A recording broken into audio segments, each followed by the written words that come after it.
It's a great time, so we're going to go ahead and start the webinar. We'll just give a moment for everybody to log in, and then I will get started with the housekeeping items.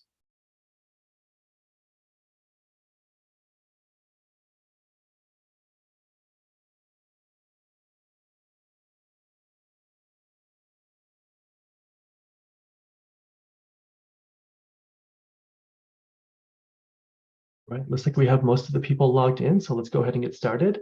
I want to thank you for joining us for Around the Valuation World for the April edition. My name is Chinda Chun, and I'm with NACB and the Consultants Training Institute.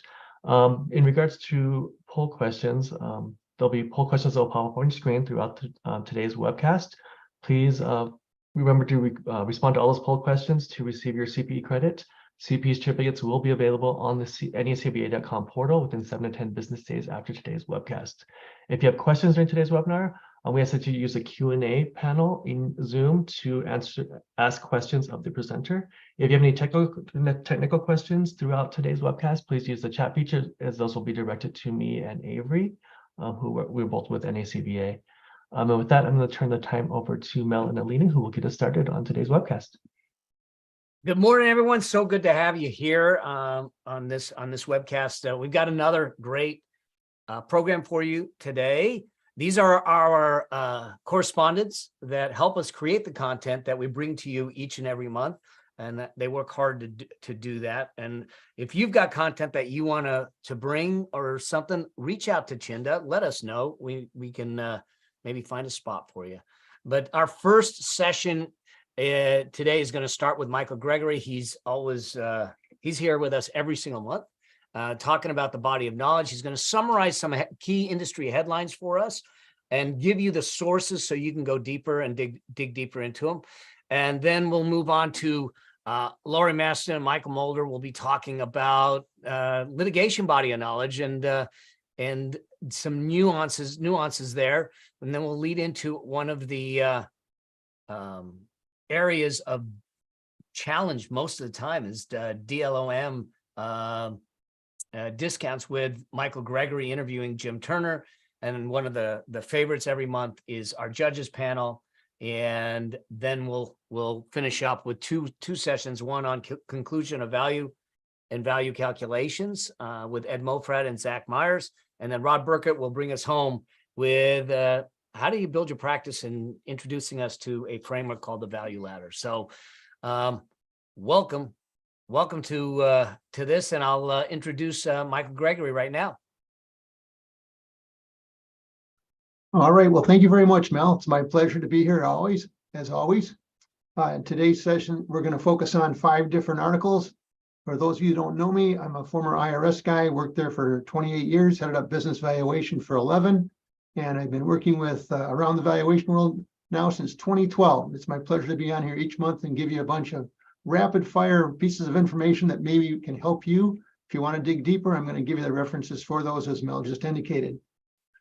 So for today, the first one is web-based valuation platform gets financing boost. I'm going to share that with you.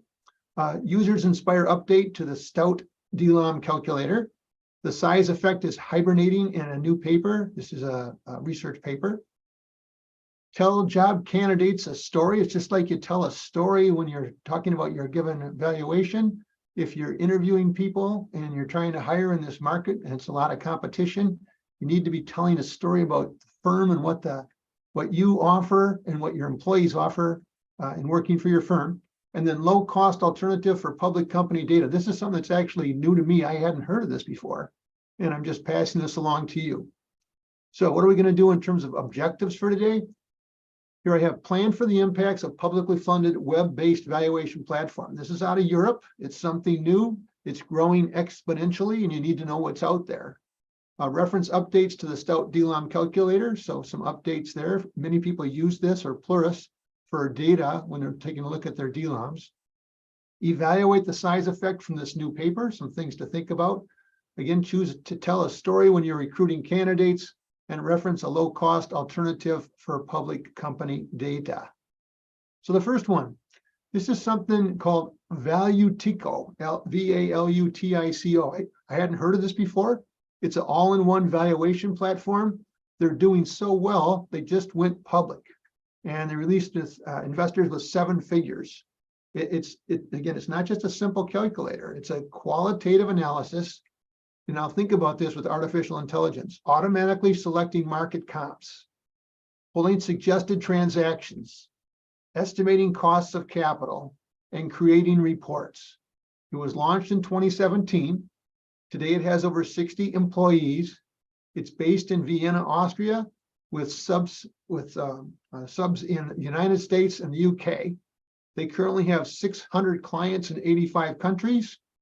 For those who are members with ASA, I happen to be an ASA member too. There's a 15% discount if you want to buy into this and use this platform.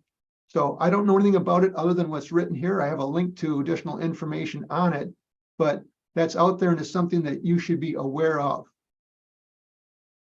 The next one, the Stout DLOM calculator, uses quintiles of low, medium, and high values for you to consider with your subject company.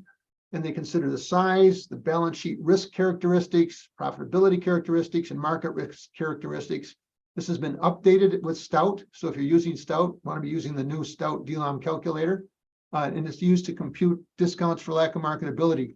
The IRS recommends that you have something that's data-based. So this is one of the sources that's data-based you might want to consider. The size effect is hibernating per a new paper. The size premium is more significantly related to monetary policy than to the firm quality or to business cycle troughs. This is an academic paper, but it's saying, look at what the policy is with the firm in terms of what they do with their monetary policy. And that's what really drives this for the size effect. Then with a tightening economy, basically they're saying when they show this over historical perspective, when the economy is tightening, things are getting economically worse. Basically, you don't have a size premium, but when the economy is doing better, it reemerges. That's what their overall research says. And it does not determine the size effects, simply shows when it is more or less pronounced, provides information that you could use as a source. And then when you're bringing on new people, the recommendation is you need to tell a story. So John Bowerman, who many of us know from our various professional business valuation conferences, he's usually there. He's commenting that when you're interviewing people, you're not only interviewing them to hire them, you're selling your firm. And if you want to sell your firm, you want to give examples of what it's like to work at your firm and have employees tell the candidates why they like working at your firm. Their personal stories relating to the candidate matter. And his research is coming back and saying that's one of the #1 reasons people are going to a given firm is they want to go somewhere where they're appreciated, they feel they're acknowledged, and they get good peer commentary back to help them become even better with what they're doing. Then here's a low-cost alternative for public company data. Derek Zewig, I hadn't heard of him before, and I wasn't aware of value analytics, but I found out this came to light in 2021 to address guideline public company analysis. It provides pre-processed public company financial statements and equity data and some customized tools.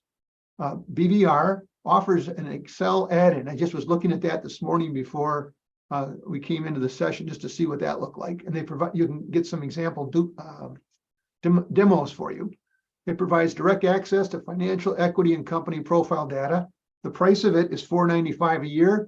They have something that's free that you can check out if you want to go and check it out. So here's some sources. Here's the Valutico announcement of going public. So that just announces that they've gone and become a public company because they're growing so fast. But then I've given you a link to a 4-minute video that talks about what that source does if you want to take a look at it. And then there's a 15% discount, as I said, if you're an ASA member. Here's the link to the Stout DLOM calculator. That's $7.99 a year. Here's the restructured size effect, still sleeps in a monetary winter.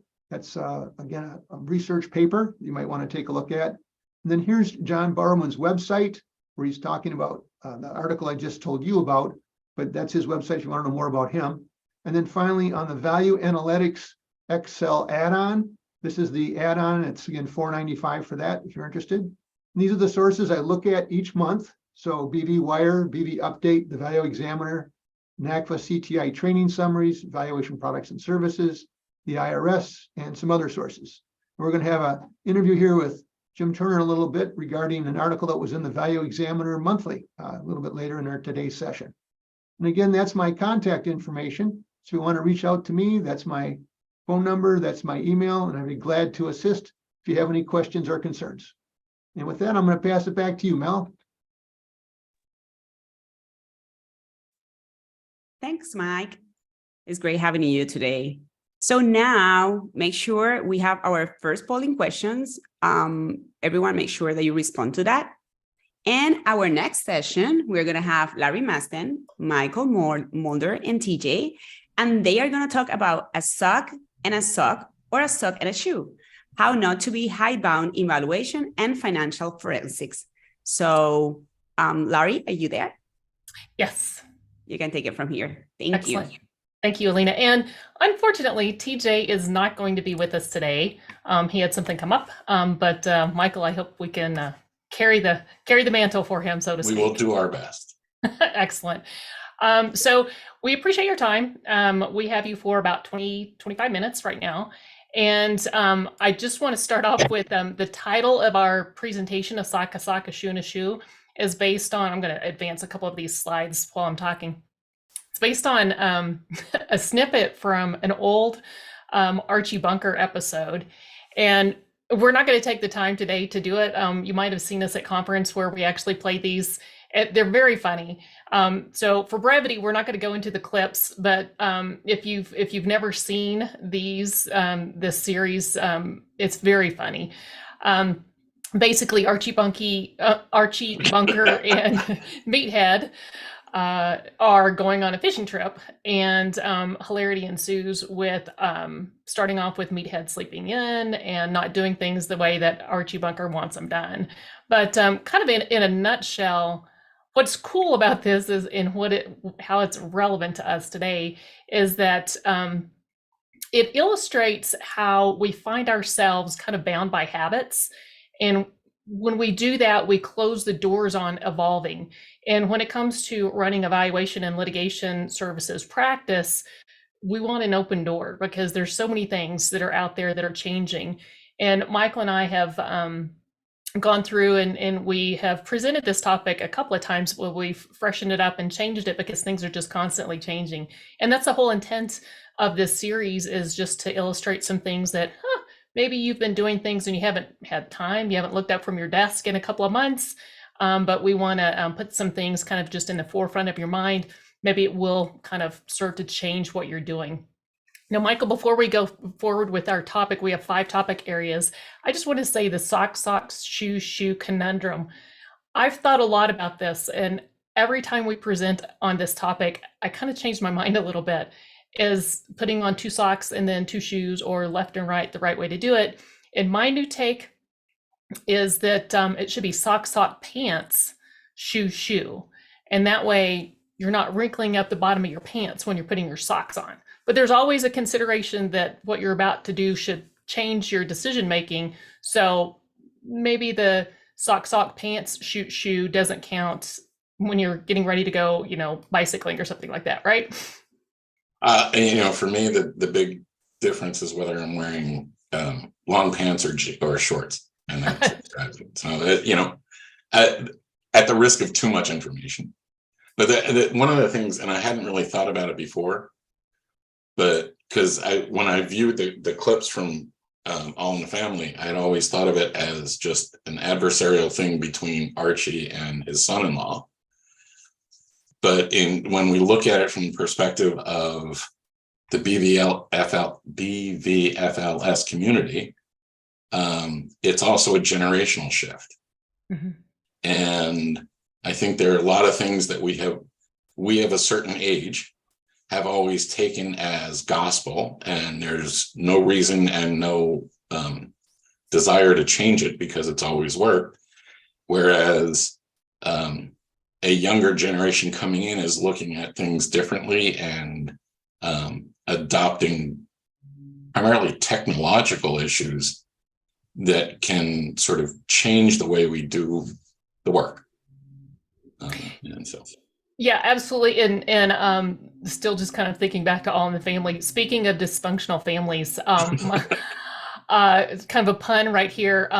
If you guys haven't seen the latest Value Examiner, Michael has two incredible cases that he outlined under yes. courtside view, and it involves families and some dysfunctional families at that. So anyway, with Well, that, you got to remember that I'm looking at case law, and litigation only comes from dysfunctional families. That's just the way it is.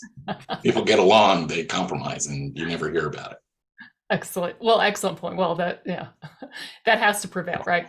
Well, we're going to touch on five different topics today: AI, ESG, different terminology that maybe you haven't been aware of and haven't kind of like had time to pay attention to. Some considerations under the income approach, different methods, how to treat things, how to tackle things. Got a little Easter egg in here, a little quick kind of quick tip workaround with Excel as well. And then we'll land with kind of contingency planning. And we say mostly for solo practitioners because even in small practices, you probably need some kind of contingency involved. So Michael, let's start off with AI. Now, what is it and what does it do? AI we've heard so much about this since November when ChatGPT kind of went online. But just remember a couple of things before you freak out. AI has been around for a long time, and it doesn't do anything but predict. There's been a lot of stories in the news recently about college papers being written. I was just watching one last night of they were actually testing AI. Can AI determine if AI wrote itself or not? And they took a classroom full of college master's level students, and some of them actually wrote unique content, and some of them used 100% AI to write a story. And AI predicted in one case where a student, 100% of his paper was written by AI, said that there's only a 3% chance that it was written by AI. And then in another instance where the student was 100% unique, AI said it was 100% AI generated. So take that a little bit with a grain of salt. But why do we need to kind of pay attention to this? Well, more than half of our job, I would say a lion's share of our job is not the math. It's not understanding how to apply methods, but it's how to communicate. And so potentially AI might be helpful there, but is it going to take our jobs away? AI can't think yet, right? But it is evolving. And I think that is the big fear most people have. I mean, I'm at a point, as many of us are, where if AI really could do the work in 10 years, that's fine. I hang up my shingle and go, fishing. But somebody just getting started in the field, that's a different issue. And as I had mentioned to Lari before we got started, I actually, this weekend, I went out to dinner with a guy who's a CTO, CIO, I forget what title he carries. But one of the things that he's been dealing with lately for the companies he works with and a couple of professional associations he deals with is just how effective is AI, and the conclusion he's getting from the people who are in the weeds on it is it's not intelligent. And essentially what AI is doing at this point is gathering information from digital sources and massaging it into a readable document. But it has no ability to exercise judgment. And that's the distinction, especially in professional fields like ours. It's all about exercising judgment. And AI just can't do it. Yeah, it's that reasoning that's not there. And AI tends to not always be 100% correct. I know that's kind of the criticism. People are kind of bashing some of the things that you can do with AI. But, it's not that in 3 seconds, we expect some, machine language to be able to predict what we would say in writing, say a section of our valuation report or litigation report that would normally take us a couple of hours. I mean, it's a start. It's always easier to edit than it is to, start with a blank, screen and a cursor clicking at you, right? True. But, where I think it might be interesting is going to the spreadsheet side. Okay, it's probably easier to predict in human language, what's the next series of sentence structure that should happen when you set up a problem or ask a question or say, tell me a story. right? It's a little bit more difficult for, I think, the influence of AI to master the creativity and the understanding and the intuitiveness that we all have on the math side. But, kind of given that, we've got on our slide, tied to valuation software, we were just, Michael Gregory was just talking about Valutico and the plugin. We've had plugins for a long time, right? I mean, CapIQ, all these companies, Fetch Excel back before it changed, its names, all of that has had AI involved in it at some level. It's just not what we think of AI. But I do think now that there's kind of much more public awareness and a lot of, sound bites on it, because it's interesting. We don't have COVID to talk about, so let's talk about AI, right, in the news. I do think that it's going to be, fast. By the end of this year, we're going to be able to do things that we never thought were possible as we sit here in April, right? So let me just introduce something real quickly on this. So I this is going back to how long AI has been kind of embedded in what we do. And we may or may not have been realizing it. Part of that is, the kind of those Excel plugins. But this is just a little snippet that I pulled off. I was like, can you use AI, for spreadsheets? And this is like one of the top hits off of Google. And it was just a little story from Microsoft, September 2018. I almost said 1918. That's wrong. September 2018, way back. Pleased to announce artificial intelligence features that make Excel more powerful. Ideas, new data types, blah, blah, blah. This kind of stuff. It's like, nobody was talking about this in 2018, right? I mean, nobody was talking. Microsoft was banging its drum, but nobody was talking about it. Well, let me kind of talk about what AI in Excel is, because this is something that impacts us. I just want to share a quick, trick if you guys haven't seen this yet. So if you're not kind of a Microsoft Power Excel user, that commands all the, secret nuances of doing pivot tables and writing macros and using Visual Basic and stuff, there's a great way to use what's built in with Microsoft Excel to kind of generate some formulas, right? So there's this free AI bot. I love that first word, free. As far as my, budgeting goes. So there's this free source that you can go to, and I've got the link in here on this slide. So you can go over there and you can let AI write a formula for you. So if you can't remember, a basic formula, or you're trying to do a nested if statement and you're getting fouled up by, the commas and where the parentheticals go and stuff, go over to this Excel formula bot site. And you can just type anything in there and it will help you, solve the problem. But just like we were talking, Michael, about how like maybe the language side of generating a story or a paragraph might not be exactly correct. You kind of got to vet the formula, make sure it does what you're trying to get it to do. You're probably not going to get it done right. And this is probably a not fair question, Michael. Have you seen this? Have you done this? I have, this is news to me. Okay, I love this thing. But I admittedly, I tend to be not so much in terms of doing macros and stuff, but I tend to be a power user in formulas and but even looking at like, doing a damages case and, you're trying to do a present value, we all know how to do that, but it's like, God, and some of us like go back and like through our electronic file and we're like, when was the last time I did that formula? And you go try to find that Excel file and copy and paste the formula over. Well, this is a lot faster. Right. So now what I've got shown on the screen is just a sample of, if you're trying to look at one column and if something is true or false, then do something else. And so this is just an illustration of saying, hey, look, if you're looking at, all of column A, you want that to be a number summed up if something in column B triggers it, right? So this is just a quick test going on to this formula bot site and then saying, hey, tell me, the sum of column A when column B contains the word marketing. And then column C is today's date. So it like solves it out and it tells you what the function is. So this is really cool. And we could spend, I don't know, 2 hours easily on this and not even have to like blink an eye on it. But this is one thing out there. Look at it. What's cool about some of the other utility is you can do bigger, much bigger things. You can create some macros, make your interface easier to deal with.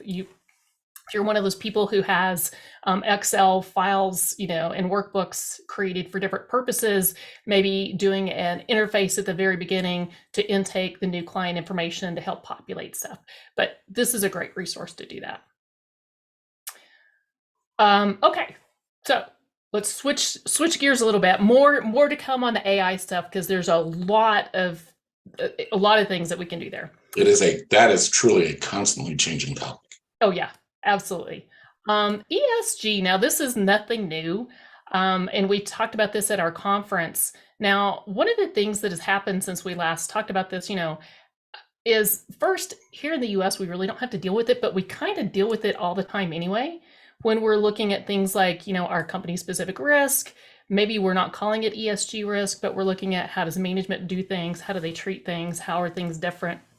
But I want to talk about these last, 2 bullets here. And Michael, I'm going to say, go, Silicon Valley Bank.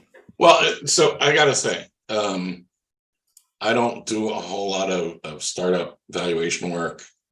But I will say that I have never really thought about the amount of cash that a subject entity is holding, other than to evaluate whether it is actual operating capital or a non-operating asset. And the collapse of Silicon Valley Bank kind of makes me wonder. I mean, if you have a company that has just brought in a big chunk of money from a bunch of investors, and they're not using it right now, and so it's sitting on the side, all of a sudden I'm starting to be concerned about whether or not that risk is mitigated, that it is spread out among various accounts or entities. And it's the same thing, there's lots of other vendors that we rely on. The whole thing that came up in the pandemic, and I had dinner with somebody over the weekend, and we were talking about getting cars. And there was an article in, I think it was the Washington Post over the weekend, about there's this huge demand for electric vehicles, but there aren't a whole lot of electric vehicles out there. And as a result, the median price in general of vehicles has gone up to like $47,000 or $48,000, which is striking to me because I haven't bought a new car in 10 years. And part of it is because of supply chain issues and the fact they couldn't get chips. And so, of course, if you have a limited access to parts and technology and stuff, then you're going to purchase the ones that are applicable for your most expensive, most profitable product. And so I have never really thought about those issues, because for the entire time that I've been doing this as a profession, this has never been an issue. And all of a sudden I find myself being concerned about things outside of the entity. I've always focused on the entity itself and how efficient they are and all that kind of stuff. And now all of a sudden it's, the vendor that provides the smallest bolt, but it's a necessary bolt. And if that vendor goes belly up, do you have alternative sources? And evaluating those risks as part of assessing the overall risk associated with the entity. Yeah, and are we somehow capturing that when we're looking at systematic risk on a historical basis or not? Probably the answer is no. Are we able to capture it using some things like, there's some tools out there, S&P Global, because it's not an US, requirement quite yet, but S&P Global publishes ESG ratings in Europe, for example. And you can look at their ratings, and it's a scale of 0 to 100. My concern with that and trying to incorporate it, because, like you're saying, Michael, are we including these other risks, supply chain issues and those type of things? Is that really an ESG? Well, maybe it is an ESG kind of issue, but are we going to double dip in some way? But my curiosity on S&P Global's software or their solution, their scale, is that, number one, who made up the scale? What does 100 mean? And how do what are they basing it on? Are they basing it on everything? everywhere all at once? Or are they basing it on someone's subjective, an analyst's subjective, understanding, similar to what we get from, public company data here, Wall Street, Outlook analysts, where are we going to meet our, per share amounts and those things. So I think it's a stay tuned kind of thing, but this last little bullet point down here that I have on the slide about incorporating, does ESG kind of cover things where, kind of like Silicon Valley Bank, right? Where the company is saying one thing, this is our byline, this is what we're doing, but then their actual policies are in conflict with that. Now, does that become a risk? Is that an ESG issue? Is that a corporate issue? Is that an image issue? What is my, what is Elon Musk saying about stuff, right? What do you think, Michael?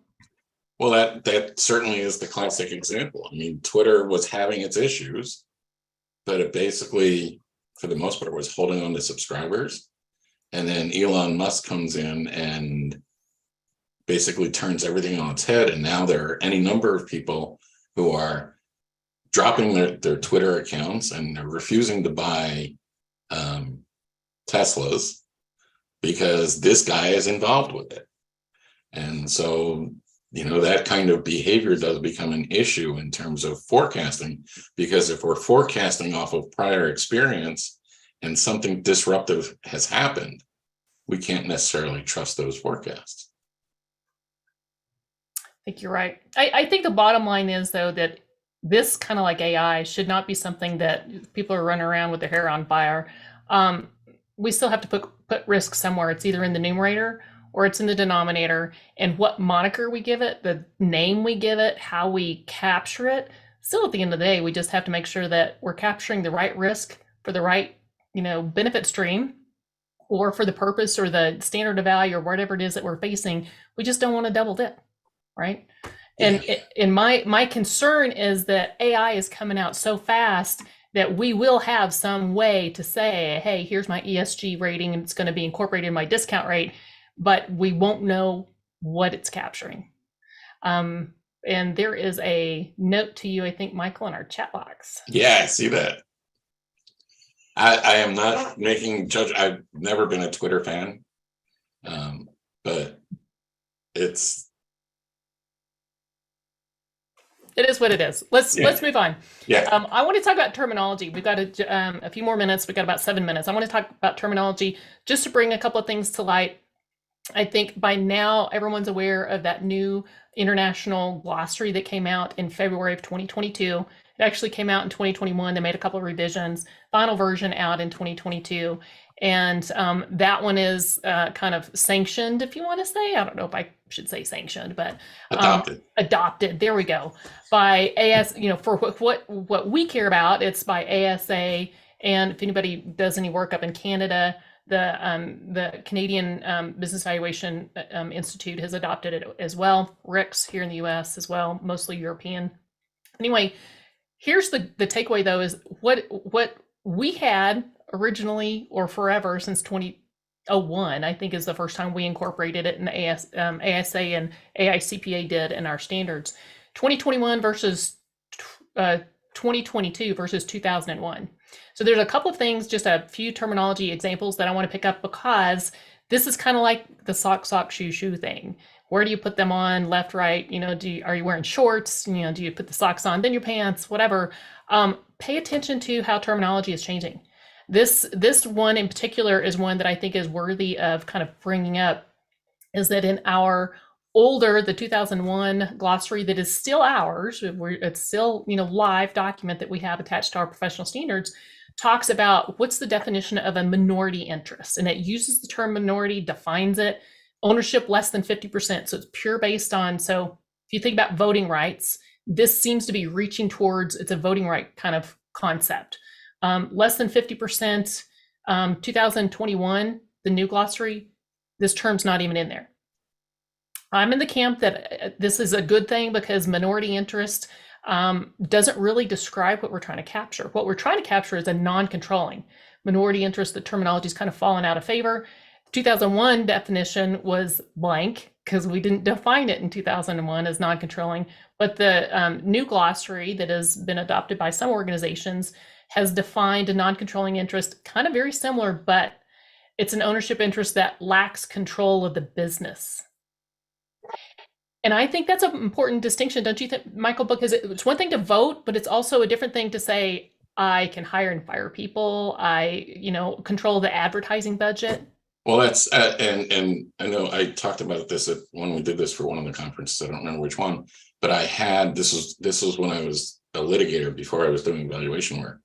But it involved a company that had invested in a pet project of the CEO, and what they did, they kept pumping money in. They were the sole source of funding for this project, but they didn't want to consolidate the financial data. So they had to keep it as an investment rather than a consolidated subsidiary. And so they manipulated things. They would turn things into loans instead of equity investments, always to keep their equity investment at a certain level so they could say it didn't need to be consolidated. But the reality was that they had complete control over this thing by being its primary lender, by appointing more and more, a greater and greater percentage of the board of directors. And the whole idea of focusing solely on equity ownership to define who controls a business, I think is absurd. I agree. And I've seen so many valuations where, a founding member who's the CEO or the CFO, analysts will say, oh, well, he only owns 25%, so it's non-controlling. It's like, who do you think owns the pants? Now I know we need to be sensitive to not violating our standard of value, hypothetical buyer and seller, right? But if you have a 25% interest and that hypothetical seller is the CEO, I don't think you can ignore that. Right. Yeah, good point. Okay, couple more on the terminology, lack of control, kind of following along with the discounts on the terminology of what is a non-controlling interest versus what kind of discounts do they get. Old definition, discount is a percentage deducted off of a pro rata share. New definition, and I like this nuance, pro rata amount of 100% of equity, the entity's equity value, because lack of control only comes into play when you're looking at an equity position. When you look at an invested capital, selling for M&A, you're not looking at this concept. So they refine it down to it's an equity concept. I love it. What do you think? No, I agree. And then lack of liquidity, of course, we've got our presenter following us up behind us is going to be talking about liquidity issues. Hopefully he's using DLOM, but DLOL. And I do have to say that LOL is something that we're all familiar with, but this lack of liquidity concept is something that, is just not getting as much traction. I really hope that we kind of embrace it as a profession, that there is a distinction between what you call it when you're looking at a controlling interest versus a non-controlling interest, and the ability to unlock your investment, get cash in a timely manner. Is it a marketability? Is it a liquidity? Well, the new glossary says it's an amount or percentage applied to the value of an ownership interest reflecting the lack of liquidity. It doesn't go so far to say it is for a controlling interest, but it does say, hey, there's a distinction. There's a difference between liquidity and marketability.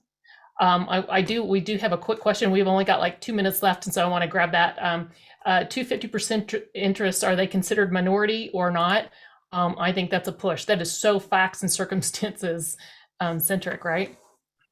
Yeah, because even let's say you have 3 1/3 interests, but one person is the founder and they have a lot of personal influence, versus the other 2 may be able to get together and oust the third person. So it definitely is a facts and circumstances situation. Well, I like Marianne's language here, 2 influential minority interests, and that would be the beginning of my story that I would write about it. And then everything would ensue, right? It would be a battle. Okay, we've got 1 more minute. Last, this happens to us all the time, Michael. This is so much fun to talk about these different things. We have more slides. Maybe we'll come back again. Enterprise value. This is something that has not been defined previously. Now we have a kind of a locked in, because I've seen people interchangeably say enterprise enterprise value and invested capital. Sometimes it includes or excludes excess cash and non-operating assets.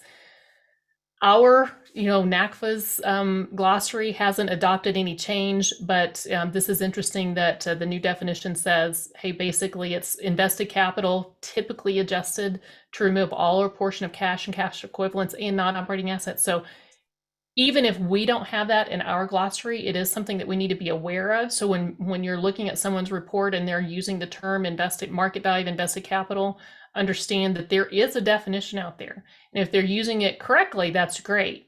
If they're using it incorrectly, there's a problem. And I want you guys to be aware of that. Michael, closing comments.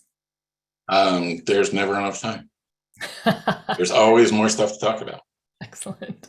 Isn't that the truth that Lari and Michael? So good. Thank you. It's so many interesting nuances that are going on. And this is why our profession is what it is. It's not a set it and forget it type of game that we're in. So speaking of that, we've got an interesting topic that it's come up a number of times, but we're going to get another take on it with Michael Gregory is going to be interviewing Jim Turner. We're going to be talking about the idea of discounts when you're talking about a controlling interest. Do they apply? How do they apply? And what's the foundation for justification of those discounts?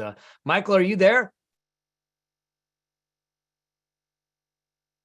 I don't see Michael coming back on. Let me just see if Jim Turner's available. I was there and I didn't hit my mute yet. Sorry about that. All right, that's all right. That's all right. Welcome aboard. Welcome back. I'm going to let you introduce your guest, Jim, and take it away. Very good. It's my pleasure to be here. And I'm here with Jim Turner. You know who I am, so you don't need to see that screen. But here's the next one. Jim Turner. I had a very pleasant conversation. We need you to share your screen real quick. It's not being shared? Not yet. Okay. Try it again.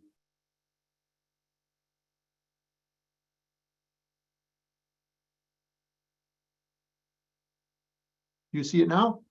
No, not yet. Huh, I hit share screen.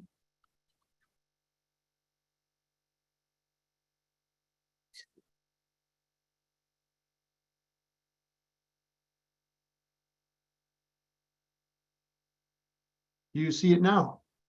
Nothing's coming up. Let me just. Chinda, can you bring it up? For some reason it's not coming up. I don't know why. Hold on. Let me Yeah, see. give me just 1 second.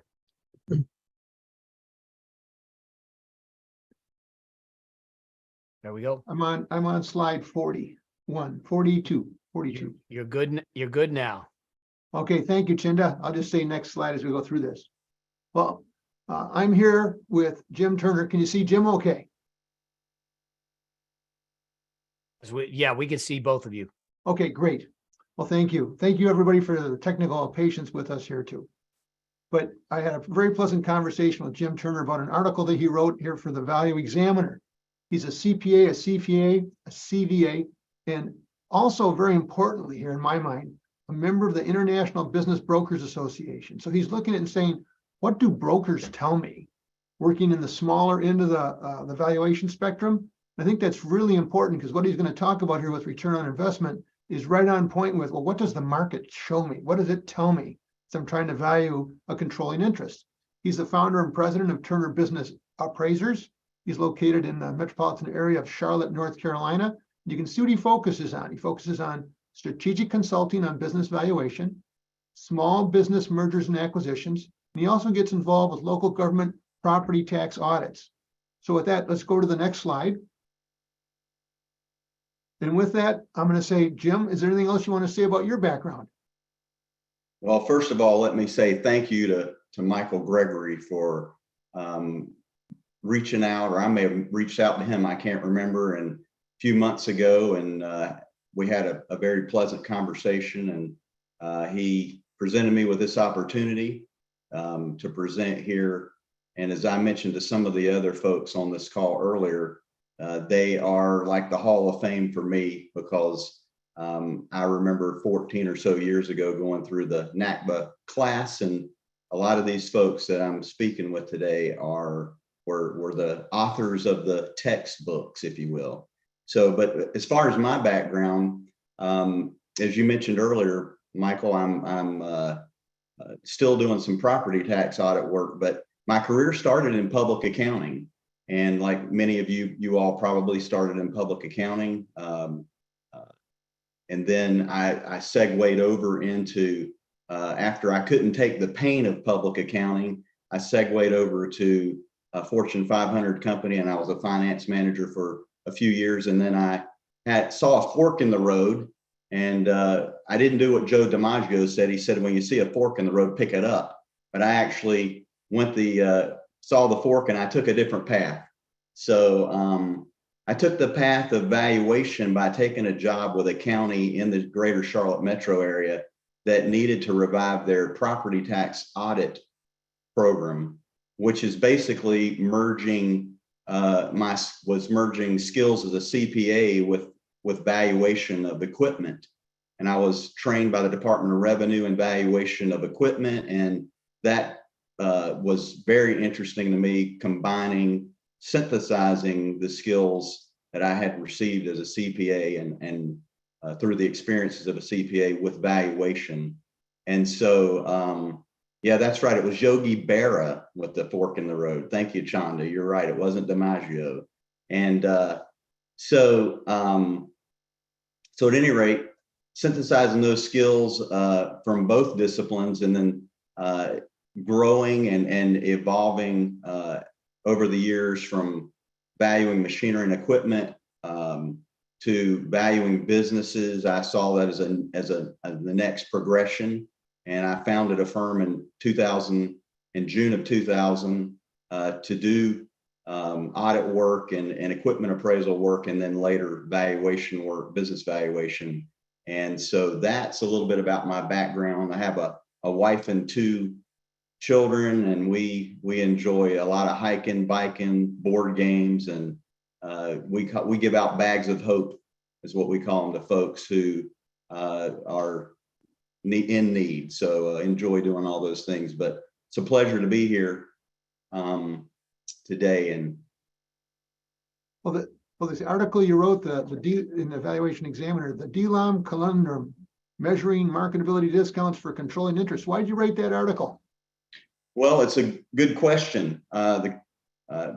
Lari, and she was mentioning earlier before we came on about expert testimony and how it's hard to not bill that on an hourly basis. It's about the only way you can do it. And I was in the expert arena and have been for years in court, a lot of times with equitable distribution. For those of you unfamiliar with that term, basically divorce court. And what happened is I've been in court enough times now to see that some of our colleagues in the profession believe that you can rely on restricted stock studies and IPO studies as their basis for a discount for marketability for a control interest. And that came up in a case I had was involved with a little over a year ago, and I was trying to find empirical data to help back up my position that was absolutely counterintuitive and wrong to use IPO and restricted stock studies as the basis for control interest. So that was the catalyst. It really got my motor running to try to make sure this didn't get through district court. And then in your article, you said there are 2 distinctions between marketability and liquidity. I'm just quoting here. The DLOM generally reflects 2 distinct characteristics: the right or lack thereof to offer an investment for sale in a readily available, discernible market, referred to as the marketable or non-marketable, and 2, the speed with which the investment can be converted to cash, referred to the liquid or illiquid. And then with those, you came forward and said, so what are some of the characteristics, and how do you go about trying to quantify that DLOM? Yes, so these 2 characteristics, the right to offer an investment for sale in a discernible market, is for the arena that I mainly work in, which is small to medium, lower middle class market.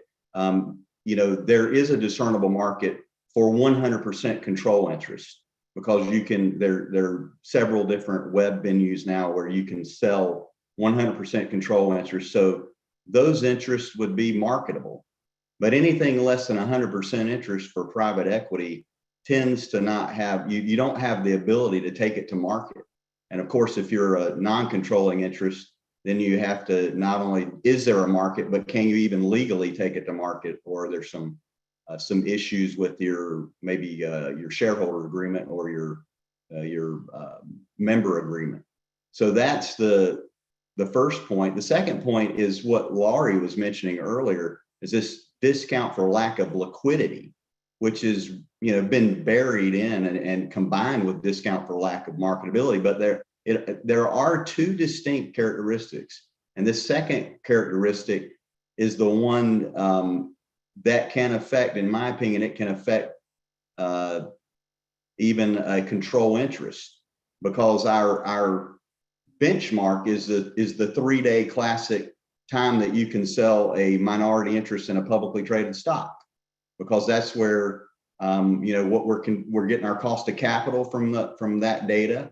And we're also the studies that have been done, the empirical studies, the restricted stock and the pre-IPO studies, they both come from non-controlling interest of publicly traded data. So when we look at our definition of is it liquid or illiquid, you got to look at the 3-day conversion that you see in publicly traded stocks now. So conversion is really quick. Okay, let's go to the next slide, please, Chinda. In your paper, you have a quote here from Shannon Pratt. And Shannon Pratt said, extensive empirical studies are available to help quantify discount for lack of marketability for minority interests. However, starting with such data and somehow moving from there to a discount for lack of marketability for a controlling interest is an unacceptable leap of faith, not grounded in a logical connection. And that's what you were saying relative to the case you're involved with. You had a controlling interest, and folks were using the restricted stock studies and other things, and it doesn't make sense. So as you look at this, well, what are the factors that affect marketability for controlling interest? And for your paper, what is this DLOM conundrum? Well, the controlling interest, the factors are different than for a non-controlling interest. So the control interest, the factors that I've identified that would affect the marketability of a control interest will be things like whether or not the business is ready for market. Things like, do you have your financial statements available, business tax returns, copy of legal agreements, employment agreements, things that will get you, get your business, your interest, whatever that is, into the market and ready for sale. Because these are the kind of things that buyers are going to ask for before they even give you a letter of intent. So that's one factor that affects marketability for controlling interest, those points. Another factor is there's an uncertainty with regard to the time it will take to sell. So even though you have a controlling interest, and you have the right to take it to market, especially if it's 100% interest. You know, if you're less than 100% interest or even 100% interest, it's going to take you a while to sell that interest. So it's the liquidity thing that we're talking about now. That first point was more of a marketability. Is it ready for market? Is there a market? The second point is more of a liquidity. How long is it going to take you to sell?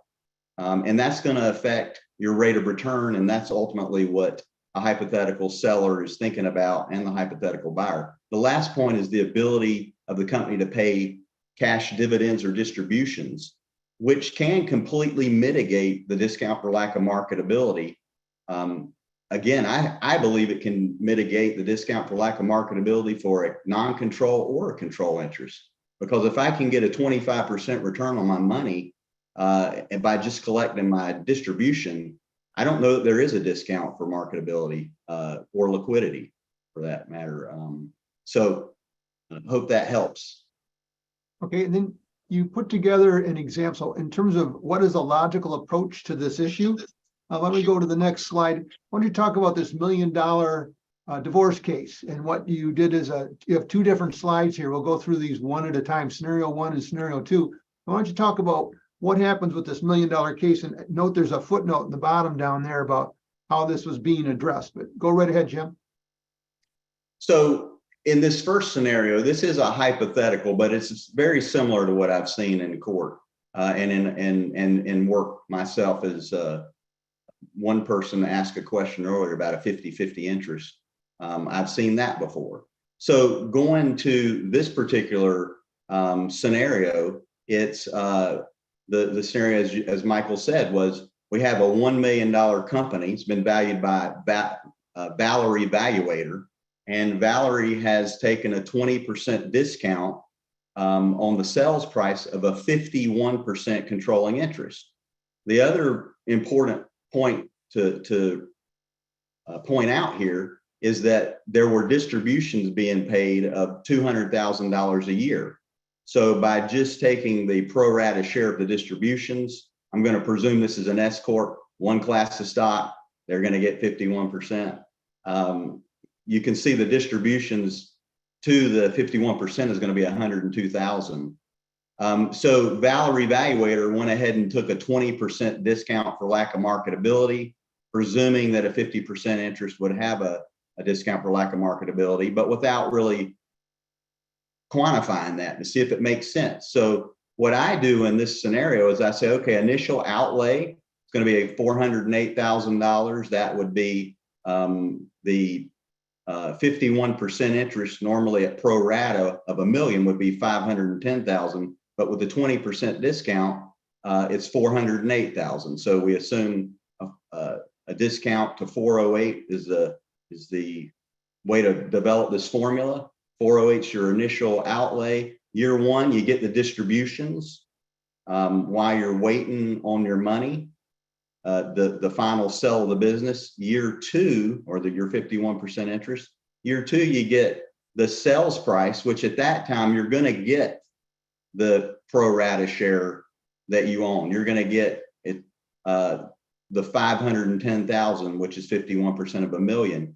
Plus, you're going to get that year's distributions, which would come up to 612,000. So I estimated that it would take about 2 years based on, as I say, conversations with business brokers and others that are in the field. I'm also a business intermediary, business broker, if you will. So so I do have a network of folks that I would advise you all to try to develop a relationship if you see these kinds of things come up of folks that are actually boots on the ground, seeing some scenarios like this. And so in this scenario, using the Excel internal rate of return calculator function, we get a 35.61% rate of return over the 2-year holding period that this control interest would have to control or would have to wait before they sold their 51% interest. Well, a 35.61% interest, if you compare that to the build-up cost of capital that we would get, say, from Kroll, if we were using that data, which used to be Duff and Phelps, which used to be Ibbotson. So the 35.61 is significantly higher than approximately the 15% return that you get on small publicly traded stocks. So in a court setting, this would be challenged. I would challenge it if I was on the other side and came up with a higher value for the 51% interest, because that's what would happen here. If I didn't take a discount for control, then obviously I would be saying the 51% interest would be worth closer to the pro rata share. So then in table 2, let's go to the next slide, please, Chinda. In table 2, we take that same scenario. This time we don't apply any discount. Valerie Valuator, this time she's calculated the internal rate of return. She realizes, hey, table 1 was not a good calculation. That's too much of a return. That's unreasonably high. By the way, a little more backstory. This was a small heating, ventilation, and air conditioning business, a stable, pretty mature business.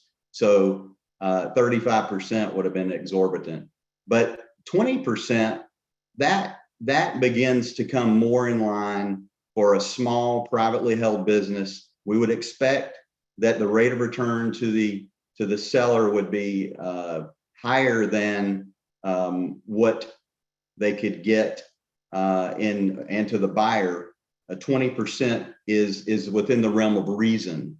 It is higher than, say, the smallest 10th decile of publicly traded companies, but it's not in the realm of like venture capital, which is or angel investment, which is going to have a higher rate of return. It may require a much higher rate of return for venture capital. Let's see if there's one more slide here, I believe, Chanda. Yep, there is. This is kind of, as we stand back and look at this, what you've done is you've said, this is just a hypothetical scenario, but with this $1 million entity and it's going through a divorce and there's a 51% interest, for the 51% interest, if we applied this 20% DLOM, the internal rate of return looks to be too high. On the other hand, let me just give you another scenario. And this is with no DLOM, just to see what happens. And that came back with a 20% return, and that was more in line with what you might have found on building up your discount rate, correct? That is correct. That 20% would probably be what I would have came up with using Kroll and then adding on specific company risk. And absolutely. So when you stand back and look at this, this is just a hypothetical, but what you're basically saying is, if you're going to apply a discount for lack of marketability, and you consider those two elements of marketability and liquidity, if your rate of return makes sense, you probably have a valid scenario. If your rate of return doesn't make sense, you maybe want to think about, does that discount for lack of marketability make sense in a controlling interest? Is that what you're saying? That's exactly what I'm saying, Michael. That by quantifying your rate of return, what a hypothetical seller in this case would expect to get while they're waiting during the holding period, you can see that the seller would get an exorbitant return. And by using the IRR function in Excel, we can take away some of the subjectivity of the discount for marketability, especially for a controlling interest. Since we do not have any studies, we don't have the equivalent of a restricted stock study for discount for lack of marketability for a control interest. So the best thing that I believe we have is looking at facts and looking at return, like what would the return be based upon some quantitative information, like using the IRR function. Another study that we could turn to, it is still for non-control interest, would be partnership profiles. And that's going to be my other observation here, that partnership profiles, one of the takeaways that I've gotten from that particular study is that the discount for marketability and control, it's mainly a control study, but certainly hits on marketability as well, is greatly affected by the size of the dividends or distributions. And I think that's something that the restricted stock and IPO studies don't do for non-control interests. And they certainly, because it's a different basis, you can't even use IPO or restricted stocks to even begin to as a basis for a discount for lack of marketability for a control interest. But the partnership profiles, at least it does take into account how a distribution affects or a dividend affects private equity for non-controlling interests. And so that is another observation that I wanted to share today. Okay, well, Jim, you said you were honored to be here today, and I want to say we're honored to have you here today and provide you providing us with your expertise and giving us the insight on what you have working with the size entities that you do. There's Jim's contact information. He's got his phone number, his email. By all means, he's a very amenable person. I'm sure he'd be happy to entertain any questions or comments that you have. Jim, thank you for sharing with us today, and I'll pass it back to either Elena or Mel, whoever's coming up next. Thank you, Mike, and thank you, Jim, for your time and your experience on this matter. And now you have the next polling question, so make sure you respond to that. And with that, we are going to pass to one of the sections that people love a lot, and that is our time with the judges. This time, we are going to have Janae Castell that is going to be working with the judges and responding questions related to when counsel's failure to prepare becomes the expert's problem. So, Janae. Great. Thank you so much. I've got Judge Driscoll with me and Judge Yates. We also have Michael Kaplan with us to answer a few questions and to kind of help look at some of these issues with preparations with retaining counsel. So as an expert, it's helpful for counsel to review with their expert, with you, some of the testimony that you're going to give, maybe some of the weaknesses of your testimony, and not just try to wing it. Now, I think we're all pretty comfortable. We can't just show up to court without doing our own preparation, but it's also very important to prepare with counsel. Judges, is there anything that an expert can do if counsel is too busy or perhaps uninterested in preparing with them? Let me start. That is fortunately a situation that I have not seen the fruits of all that often in the courtroom. I don't think it would happen all that often because I know as a judge, I wouldn't be happy with the lawyer. I wouldn't put that on the expert if the expert did not appear to be prepared. I would put that on the lawyer because the lawyer is the director of the show that is a trial. So I haven't had it happen often enough, and I guess I just want to start with some reassurance that to the extent it happened at the margins, it's never happened, I suppose, at the extreme level that we're talking about, but to the extent that it happened at the margins, my view would be that that would be more on the lawyer than on the expert. So not that I'm excusing an expert for a lack of preparation, but I think ultimately that is on the lawyer. That being said, Janae, to answer your question, and by the way, to members of our audience who haven't seen Judge Yates or me or Judge Platt before, you'll find that judges, we're not used to being asked questions, so we answer the questions we want to answer first, and then we'll answer the questions that are being asked first. So with that in mind, to answer your question, Janae, I think that it's never such a bad thing to get your elbows out a little bit and say to your retaining counsel, hey, I'd like to have a little bit more of a comfort level. I'd like to have a little bit to understand the rhythm of your questions, to hear how your voice projects counsel. All of us speak a little bit differently, and we speak a little bit differently when we're a little nervous. And that lawyer who's retaining you may have a different courtroom voice. So I think the most important thing to do is ask counsel, hey, can we spend some time prepping? Some lawyers don't want to do a more formal Q&A because they think that it sounds more rehearsed.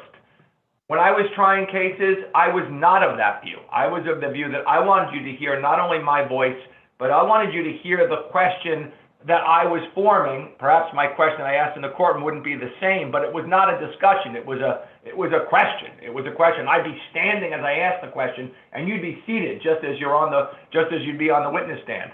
So I suppose I'll answer the question, Janae, by saying that tell the lawyer what you want for a comfort level. If the lawyer chooses not to do that, I think it's very much on them and not on you. But it's on you in the first instance as an expert to say that you would like this. You would like this because you're not saying that because you're nervous. You're saying that because you think that would make you a more effective, not advocate, but a more effective presenter of the concepts that you know. Great. Yeah, I like that. More effective presenter. Great. Right. Judge Driscoll and I both cut our teeth as federal prosecutors. And in the Department of Justice system, you're taught that you have to prepare every witness, every single witness, as if it's the most important witness in the case. And the keys to winning trials, I think Judge Driscoll may have said this at the last session, 3 keys to winning every trial: preparation, preparation, preparation. What I'd always tell people about getting ready to testify is you wouldn't play a basketball game without having a bunch of practices and scrimmages. And it's the same with going to court. When I left the U.S. Attorney's Office and ran the Federal Public Defender's Office, before every trial, if we were thinking at all about putting a client on the stand, we'd put them through hours of practice, direct and cross. I'd have the best lawyer in my office, if it were my case, do the cross after I did the direct. And so there is nothing whatsoever wrong about an expert saying to retaining counsel, this will go a lot smoother if we go over it together. And Judge Yates just made a fantastic point. It's not just what you're saying in response to retaining counsel's questions. I think it's even more important to say, hey, can you, retaining counsel, either you or someone in your office, put me through a mock cross-examination because I want to get better at this. Even if you're the best witness in the world, even if you're a combination of Shannon Pratt, Chris Mercer, Michael Kaplan, Janae Castell, and Lari Masten. I mean, if you are all of that, you still can get better. You still should want to get better. So please put me through the paces. And what I used to tell my witnesses back when I was trying cases is, I'm going to be a little bit of that. I think it's a Stephen King character, Sybil. You know, with all the different personalities. You're going to see a lot of different personalities in my cross-examination style of questioning, because I want you to be that prepared for, you know, the nice guy lawyer, for the nasty lawyer, for the lawyer that speaks quickly, for the lawyer that seems like he's doddering, but he really isn't.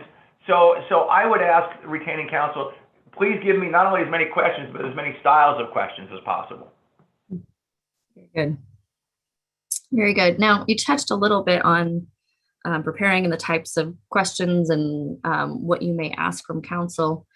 If as an expert, you've tried to give counsel, or you're retaining counsel, some good questions to ask you, say in deposition, to go on record with certain facts or issues, but those questions aren't being asked. As an expert witness that's just responding to questions, is there anything that the expert can really do? So I think you just saw an example with Judge Yates, the way he and I answered the questions went beyond the questions being asked. I wouldn't do that with every question. I wouldn't do that on a regular basis, because at some point the judge will say, "Thank you very much, Mr. Castell. Could you just answer the question that was asked?"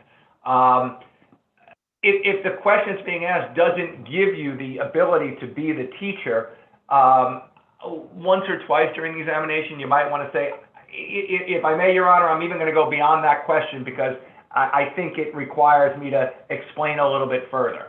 If the judge says no, okay, but a courtroom is not the place to regularly ask or beg forgiveness rather than ask permission. So if you need to go beyond the question, announce that you need to do that, recognizing that the judge might not allow it.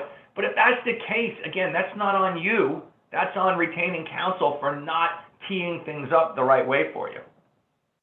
And one of the things that I would suggest everybody do is watch yourself on videotape a fair bit. It's extraordinarily humbling to watch yourself on video. I've had the occasion to watch myself give openings, closings, oral arguments on appeal, and handle witnesses on direct and cross. And it's never quite as clean as you want it to be, but the more you watch yourself, the cleaner it gets. And so I can't emphasize enough, even if your retaining counsel won't ask you questions, get somebody else to ask you questions and watch some video beforehand. Okay, good.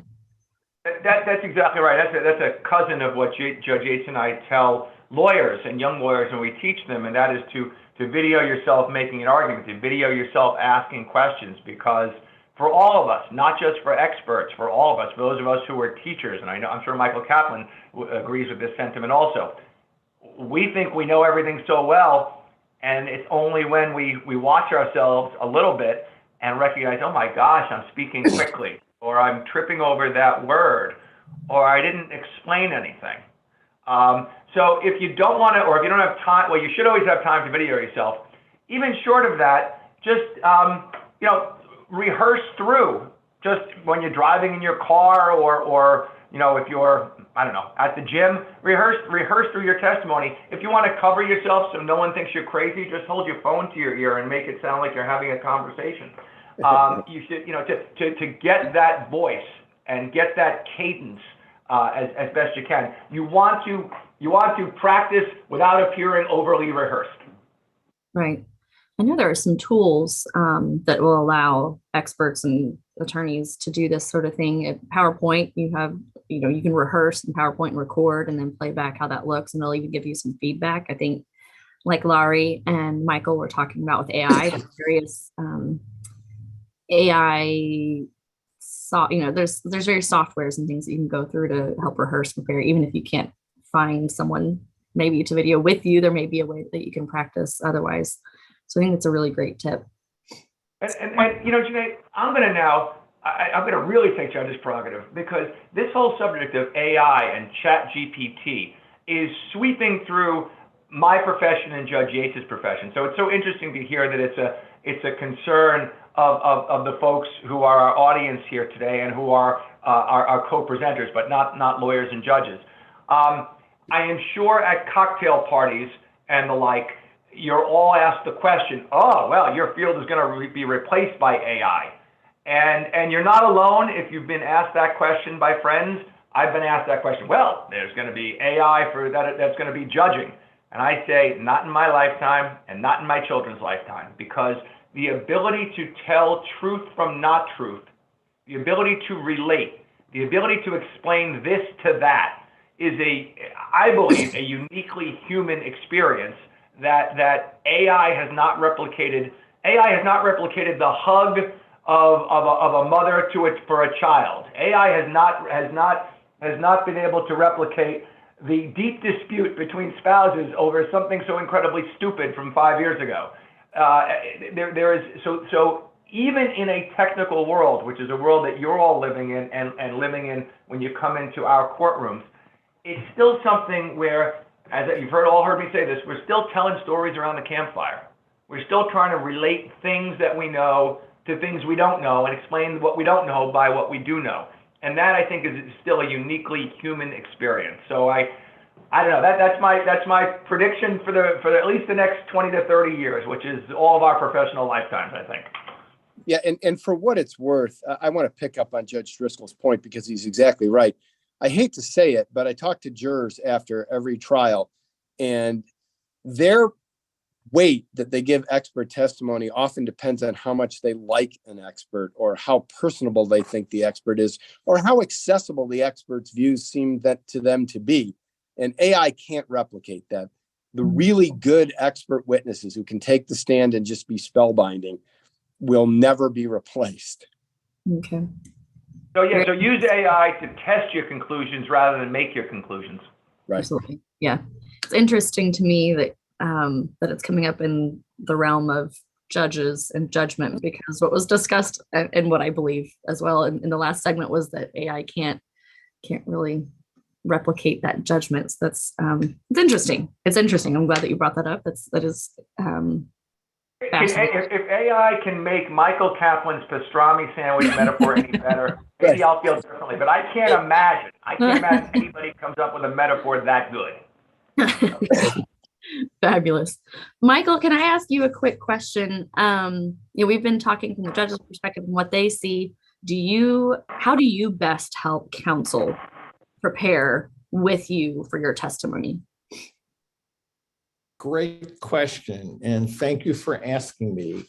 I want to read a quote from a case, AT Airlines versus FedEx, Federal Express.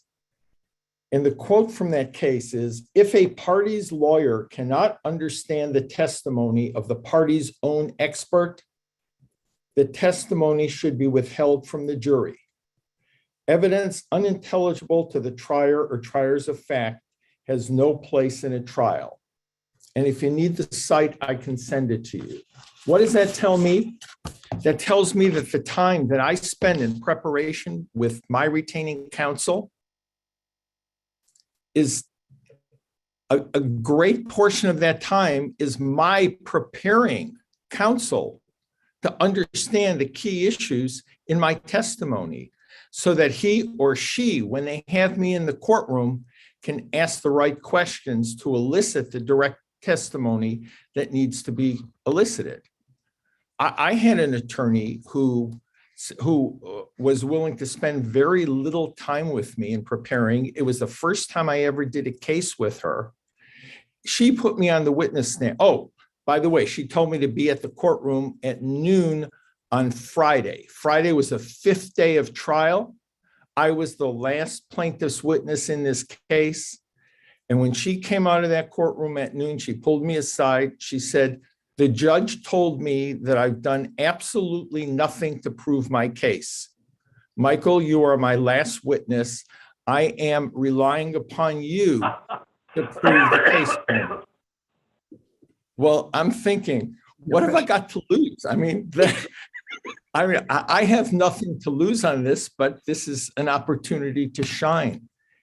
And I realized, oh, and then when she put me on the stand after lunch, she put me on the stand, qualified me, and then she said, "Okay, Mr. Kaplan, tell the judge what you have to tell him, or tell her what you have to tell her." And Her Honor looked down at my retaining counsel and said, no, counsel, that's not how it works. You ask Mr. Kaplan a question, and then he answers the question. And what happened was she went through 5, 6, 7 questions that weren't getting the job done, and the judge was cutting her off and cutting her off. Finally, she got to one question that I could run with. And I knew that that was going to be the only question. I assumed it was going to be the only question that I was asked. And I had to just lay out all of my testimony and just give it in response to that question. And I was able to tie it all together. And without getting into the details, because we don't have time here, that case had a very happy ending. A happier ending than my retaining counsel could have hoped for in her wildest dreams. But what that demonstrates is that we as experts have to, number one, prepare our attorneys for what we're there to say. You know, cross-examination is just a series of yes or no questions, the answer to most of which will be yes. But direct testimony is where we persuade the jury. That's where we persuade the judge, we persuade the jury. We have to tell our story in a clear, understanding, compelling manner. So, and that part about us working with our retaining counsel to get counsel to ask us the right questions to elicit that story from us, to elicit that compelling testimony, that's critical. That's really critical. And I say we have to drive the train. And we have to drive the train and insist upon that time. And I'll tell you, I've had attorneys, I've had great attorneys. I mean, I was working with, this was a large national law firm. The party that the law firm was representing was a major company in the computer technology industry. And it was a major case. And in fact, the company had a lot of representatives from headquarters at that trial. They're all sitting in the peanut gallery in the courtroom. Well, prior to my testimony, my retaining counsel spent 2 whole days with me, 2 whole days in preparing me. I mean, he actually had a war room set up in a hotel right near the courthouse. And he didn't leave. I mean, he didn't leave the courthouse or the war room at all during the whole trial. But when I took the witness stand, I knew what was going to happen. I had a lot of flexibility. You know, I was able to be myself on the stand, but we knew what it was going to be all about. You just need to have that understanding. And if counsel doesn't understand the importance, we need to drive the train. Sometimes counsel wants to save money. My client's not willing to pay for it, you know. And what I'll tell counsel at that point, if that's the issue, I'm not going to bill you for the time that we spend preparing. I'm not going to bill you for that meeting.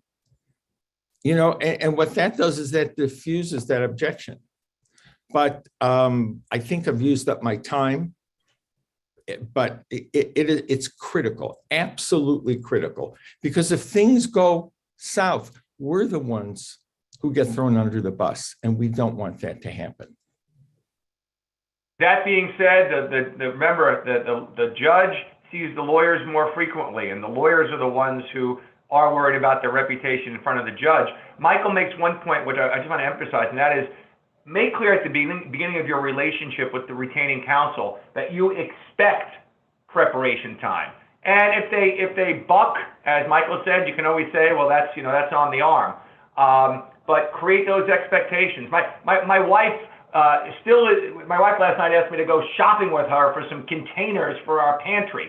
And I said, hon, for 25 years, I have never wanted to go shopping with you for containers for the pantry. And she says, yeah, you're right. So I'm not surprised, but I need you to do it this time. I laid out the expectations 25 years ago, and she knew what to expect. So let counsel know what to expect, and then you can adjust the relationship along the way, but let them know what to expect. You expect preparation time. I don't know what that judge would have done, Michael, if she hadn't had someone like you who had so many years of expert witness testimony and had that ability to bring that in. Like, wow. That's given me a great story to tell. There you go. There you go. Always the bright side. I want to ask you all a more specific question on preparation and your testimony, or an expert witness's testimony. If there are motions to exclude an expert's testimony, how can an expert ensure that counsel notifies them and gets their input on such a motion? I can start on that one because this is going to be a greater concern going forward. With the Daubert decision from the United States Supreme Court and then the changes to the court rules on expert testimony, it's much more important now to make sure that the expert is completely ready to go at the Daubert hearing, because we judges are implored by the appellate courts to be really careful about exercising our gatekeeping responsibilities.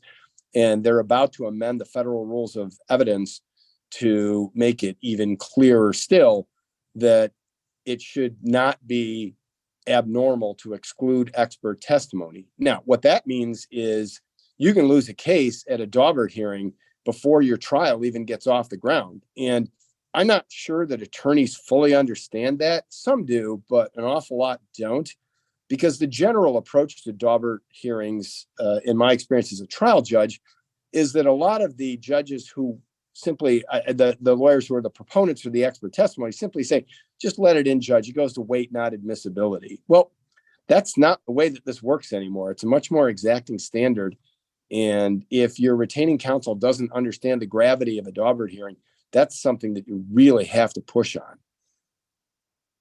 Let's just emphasize again, Rule 702 is to be amended effective December 1st, as Judge Yates said, and now it specifically says it is on the proponent of the evidence to establish by a preponderance of the evidence the four elements of Rule 702, which are experience and education, getting the proper facts, using a rigorous methodology, and applying that rigorous methodology to the facts. So that preponderance standard, by the way, was kind of always there but buried, and so trial judges often said, yeah, all right, well, as long as if the opponent hasn't made it clear to me, well, that's not the law. And again, so the law now will be very clear that it is on the proponent of the evidence to establish by a preponderance of the evidence. Practical tip, just to keep abreast of when such a motion might be filed, that you might be called on to testify at a Daubert hearing. The dockets are always public. Electronic filing is de rigueur, particularly in complicated business cases. So just get in the habit of checking the docket once a month, and you can, at least in New York, you can cull the docket by motions just to see if there was a formal motion filed. That's just one way to do it. Hopefully retaining counsel is telling you that, but belt and suspenders. No harm in looking at the docket, for 5 minutes a month and just seeing if there's any surprises there. Great. One of the things that I do with my retaining counsel in every case is I make it clear to them on the way in that if there is a motion to exclude me, I want to hear about it immediately because I am prepared to provide some valuable and important input for my retaining counsel to include in the response. I have it in my engagement letter. There you go. assuming that anybody reads it, right? Big bold letters. Great. Well, as always, what a terrific session. I appreciate all three of you and your time and everything that you've had to share with us, and look forward to the next session. Thank you very much. Always a you, great everybody. session. You're right, Janae. It's always a great session, and always be able to listen to the judges and you and Michael. So thank you so much for what you do and for helping us be better in our profession. So, all right. With that, I want to introduce our next segment. Our next segment is with Ed Mofrad. Ed is going to be spending some time talking to Zach Meyers, looking at what's the difference between conclusions and calculations of value and everything. So Ed, I'm going to let you introduce Zach. Take it away. Thank you, Mel. Thank you for that, as always, great introduction. It is my honor and my pleasure to introduce my colleague, my friend, and my esteemed professional, Mr. Zachary Meyers from West Virginia. He, when I say it's my pleasure, I'm not just, paying lip service. It really is a pleasure. He's been a friend. He's come to my rescue, to my aid when I needed some really, really urgent advice over the years, over my own cases. And he always does that without really expecting anything in return at all. So he is a friend. I'm indebted to him. I'm honored to today be on the same panel with him and interviewing him. Zach has recently written a very interesting valuation brief, and it's regarding calculation versus conclusion of value. And that's what I want to introduce Zach with. Zach, please. Oh, Zach is going to be having a presentation, a very detailed presentation on this in a while. But before we do that, this is sort of an introduction to that. That presentation Zach will be giving will just be later this afternoon. So, Zach, take it away. What do you have to say about it? Oh, sure. Like I said, my name's C. Zachary Meyers. That was my 4-year-old who just now walked in. My name is C. Zachary Meyers. I was one of 4 co-authors on this business valuation brief that I'm going to be teaching about here in about 20 minutes. The business valuation brief was done for the Appraisal Foundation through the Business Valuation Resource Panel, the BVRP. The BVRP is a panel of leading business valuation experts, professionals, academics appointed to provide specialized expertise to the Appraisal Foundation, Appraisal Standards Board, as well as the Appraiser Qualifications Board. Very just, tickled to be on this panel. I know Laura Masten was formerly on this panel. Basically, this is sort of the inaugural brief, and this is going to be a new type of the valuation guidance that's going to be issued by the Appraisal Foundation. It's not intended to be authoritative, but again, anything that can be combined with these supplemental guidance can be combined with standards to make an authoritative point. So we're going to be going into that in my presentation. So it's going to be a really, really great presentation. The coolest thing about the Business Valuation Resource Panel's valuation brief is that we really go into depth about the different levels of scope. We talk about the various organizations and how NACFA, ASA, AICPA, USPAP, they all sort of basically offer 2 different levels of scope. And sometimes they have more than that, but effectively what it comes down to is that which is a conclusion of value and that which is something less than that as a means to estimate value. And so we're going to be going into that, going into some of the main takeaways, and I really look forward to presenting this sort of sneak peek at the business valuation brief. Okay, you've written extensively on the topic of calculation of value in the past. What does the first valuation brief cover? And what motivated you to write it in the first place? And how is that different from your previous publications and articles that I know you've written a lot. I've been trying to keep up with just reading them. I don't know how you find the time to write them, but where does that fall in the sequence, if you will? This is, as you said, this is something that I've written about a number of times. The business valuation brief, however, this latest one, it's more of a comparison, similar to the business valuation comparison charts, where we sort of present a more clear picture of how the different valuation standards harmonize with one another. In this first valuation brief, one of the things that we sort of take a deep dive into is we go into the different standards and how they each have their own, different engagement types, and also different report types, and how that valuation or appraisal opinion is expressed. So again, we go into the NACFA standards as far as valuation and calculation, one being a full scope, one being something less than that, narrow scope. We go into the ASA and their three different types of engagements, as well as AICPA under the SSVS, as well as USPAD. One of the cool things that I'll really get to talk about as well in this one is something that I haven't really elaborated on tremendously in some of my previous writings, but how the level of scope and that assessment of scope can change over time. And I know, Ed, some of the cases you and I've worked on out in California, we've seen this, where you start off with a particular type of engagement and a particular, understanding, and then other things come into play, and those things require, or at least, beseech us to take a look and reassess that scope of work and whether or not it's going to be appropriate.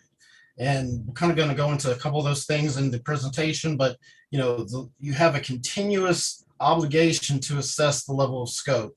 Just because you do a calculation doesn't mean that you're just can turn your blinders on and completely ignore your professional judgment. If at some point something happens or comes to your attention, a change in one of the appraisal elements and the intended use, intended user, things like that, then that will require that you reassess scope. And I think that's something that a lot of valuation practitioners fail to do from time to time, is that continuous assessment of scope and whether or not it's appropriate. Because even when you're limiting your scope, even by virtue of that agreement with the client, that is not a safe harbor to allow you to completely ignore your professional judgment or just produce something that's going to be inadequate or insufficient for the intended use or the intended user. And so that's sort of a additional concept or application that we're going to be going into, that we went into with the valuation brief. And I just want to point out, the valuation brief was not all my writing. It was actually just by happenstance. It just so happened to be written by either current or former chairs of the Business Valuation Resource Panel. Some really, really bright individuals. We had Andrew Pike, who was former chair. He works out of the Netherlands. Elaine Young, who was with Kroll. She's the current BVRP chair, as well as Sarah von Helfenstein, who's just a brilliant individual, a brilliant writer and editorial just genius. And so it was a very neat experience, and hopefully everyone will enjoy the presentation here in a little bit. Will there be more sequels of that coming, of writing the briefs from you? There will, yes. There's one that's been out for public comment here recently, but the idea with the valuation briefs is to try to identify topics and things that are current, relevant, and be of assistance to the valuation industry, as well as the users of the valuations that we produce. And we're going to continue, or at least the idea is to continue with these valuation briefs, and there's something less than a white paper per se, which those white papers are great, but they sometimes can take 3-4 years to produce. This is something that we're intending to come out with more than infrequently, maybe one or two a year, and produce something that's relevant in a timely manner. And we definitely will, if anyone has any suggestions on something that they would like to see written about, by all means, reach out to the Appraisal Foundation, and we'll see if we can get that topic covered. I know you touched upon it briefly just now, but let's say a newcomer to the profession is watching this, and they don't have a clear distinction between ASA, AICPA, and NACFA or NACVA standards. And their question in their mind right now is, how do I know when to use which and which is more appropriate for which situations? Could you elaborate a little bit more on that, please? Sure. It really starts with the purpose, that intended use, and the intended user. There's a difference between, Bob next door wanting a calculation of value, and he's going to be the only person using this particular estimate of value. And there's a difference between that and something that's going to be, disclosed as an expert report in court. It all depends on what the intended use, the purpose, and all of that is, because, oftentimes you see the calculations misused in court, where someone sort of hides behind the fact that we have an agreement with the client and I can't do anything else. That's one of the things that you got to really watch out for. But as far as the purpose sort of drives whether or not the form of the report and the engagement and how you define that scope of work, whether or not it's going to be sufficient or worthless. I know that it's a touchy subject. There are situations where a calculation could be appropriate in a litigation setting, but even in those particular settings, I always say it's not a unilateral decision. You gotta, whenever I've had either appointment work or a situation where you have a distressed marital state, those sort of situations, you should be able to communicate with your counsel as well as the trier of fact and opposing counsel and make a decision to maybe pursue or use a calculation. But generally speaking, it comes down to whether or not that calculation or valuation is going to be, have an adversary on the other side that's going to be able to pick it apart. And for the most part, you just have to pay attention to the intended use, the intended user. Is it going to just be your client, or is there going to be other individuals relying upon this?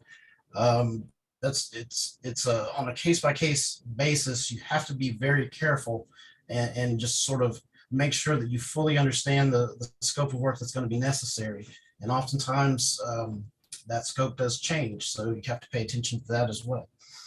Yeah, let's say a prospective client comes to you and there are no professionals. They don't know how to use the jargons that we use. So they wouldn't be the ones to judge, but they describe a situation to you. And you're the one who has to decide if it's going to be full scope or a narrow or limited scope, and then what type of standards to use. What criteria do you use as a professional to framework the proposed project and therefore to also invoice the client? Because obviously these different scopes and standards require different time, different engagements, and therefore different user and the value of your time. That's a good question. I mean, again, it's going to be on a case-by-case basis. One thing that I had the honor to help put together while on the NACVA Standards Board was the NACVA Standards Board's FAQs, which have a number of FAQs that provide sort of a decision matrix and standard interpretation with regards to calculations in particular in a litigation setting, but even outside of litigation. I would highly suggest that anyone that, especially if you're in litigation, but even outside of litigation, take a look at those. Those provides a really good decision matrix, or sort of some really good examples and things of when a calculation may be appropriate or it may not be. And again, it all goes back to the the purpose, the intended use and the intended users that are, and the individuals or persons that are going to rely upon that work product. You really have to go back to that. And I get questions from around the country all the time. I've even had questions from judges where they call in and they just want to know, okay, well, what's the thought process here? You know, what am I looking at? And it goes back to what's the purpose? And you really got to ask on a case-by-case basis. There's not going to be a one-size-fits-all answer or a bright line test, or this is, you know, so there's not really an application where you can say, well, this is always going to be the right answer. It has to be something very much case specific. I see. And a question that I get all the time in social settings when I tell them, you know, we do valuations is what is the difference between an appraisal and evaluation? I know how I would answer it, but I want to hear how you would. I'm sure you get asked the same question all the time too. How would you answer it? There could be 1,000 differences and 1,000 similarities. I mean, ultimately what it comes down to is your estimating value. The way the word appraisal is used, I sort of like to use that word as, you know, the equivalent to estimating value. And I think these standards sort of reflect that. An appraisal value and an estimate of value, I sort of look at those as one and the same. But again, you'll see in my presentation, we go into depth about, in particular, that chart 1. That's you'll see it as the second to last chart in the evaluation brief. It does a really good job of showing you across all of the standards, the ASA, AICPA, NACBA, and USPAP, the 2 different sort of buckets of reports that each set of standards has. And even though USPAP does not break it down by scope, they break their reporting, their buckets down by report type. That chart in particular, I'm very proud of it. It literally took us forever. It looks like a simple chart, but it took us forever to get the wording and everything right on that chart. And we'll go into a little bit more detail about that, but that's really the differences are, you know, they can be very wide ranging, but this is sort of a sneak peek of the presentation. So hopefully everyone will stay tuned here in about 15 minutes. I know Alina is here giving me angry looks, and I know it's our time to leave, but I have one final question. Sure. You can be very brief in answer if you want. Between the standards, ASA, AICPA, and NACBA, do you ever find any conflicts? No, I don't see any conflicts. They have differences, but in general, they all harmonize. There's a you know, a conflict would be, you know, this set of standards requires you wear a blue sweater and this set of standards requires you wear a red sweater. That would be a conflict. We don't really have any of those. Each set of standards has its own nuances, and sometimes they have a higher level or extra requirement that maybe the credential holder has to follow, but there aren't any conflicts. There's just nuances, and for the most part, they generally all harmonize and are all going in the same direction or trying to achieve the same objectives, and that's the most important thing. Can't wait to watch your presentation. Thank you. Again, I'm honored. Thank you, Alina, for your patience. Hey, thank you, Ed. Thank you to both of you for your time and the great information. Now you have the next polling question. And so make sure you respond to that. I believe this is the 5th one. Someone was asking.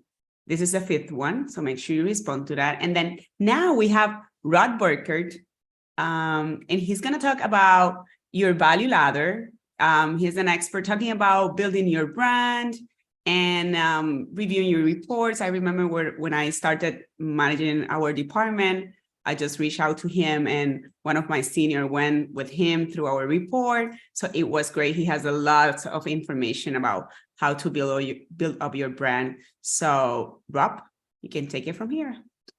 Okay, I think you need to give me permission to share my video because it says I can't. You can't start your video because the host has stopped it. Oh, let me see. Let me talk to Shanda.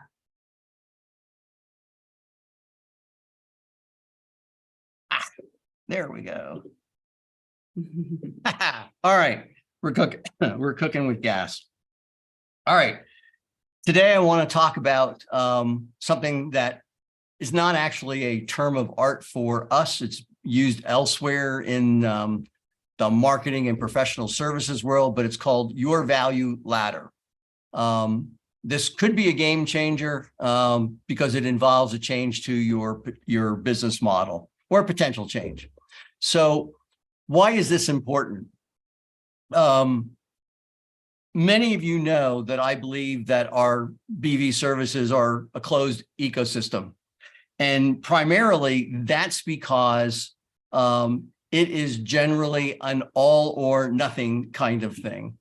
Most practitioners that I talk to, most colleagues that I speak with, most clients that I coach, they only offer traditional business valuation services. And they're expensive. And if a prospect doesn't want or need that, what else is in your toolkit?